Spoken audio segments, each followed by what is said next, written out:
If you are looking for some of the best arrows in the game, well, I'm about to show you. Travel to this little town right here in the middle of Gutenberg, and down southwest a ways, there is a gentleman in the woods who is practicing his archery. And it turns out he is so bad at archery that he's willing to give you arrows for free simply because he wants to flex his arrow making capabilities, but he can't do that with his own archery skills. It's kind of sad and kind of funny at the same time. This gentleman by the name of Lefty, around him are 3 little targets with these black arrows, and these are some of the strongest arrows in the game. Or actually, I think they are the strongest. Paired up with the bow I'm using, a Ranyak's bow that you get just by doing a little bit of the story in Gutenberg, I believe it is also one of the best bows in the game, or maybe the best, I'm not sure. It's the best one I've found so far. Anyways, with Ranyak's bow and these arrows, I am an absolute terror at ranged combat, and I can put out comparable damage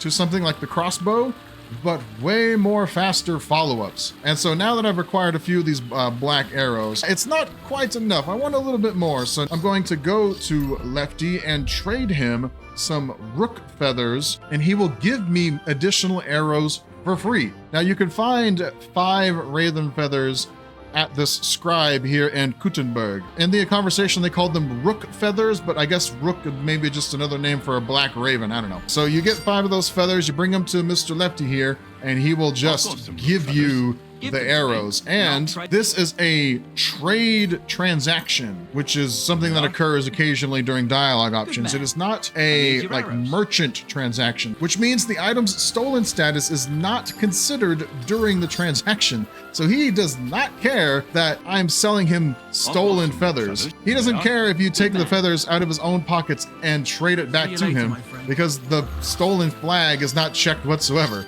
So you can just keep walking around him, stealing the feathers out of his pocket, and then trading it back to him over and over and over again with almost no repercussions, assuming you don't get caught pickpocketing, that is. An infinite supply of the best arrows in the game right here. Or you just wait like 7 in-game days and the arrows on those training targets will respawn, you know. It depends on how patient you are.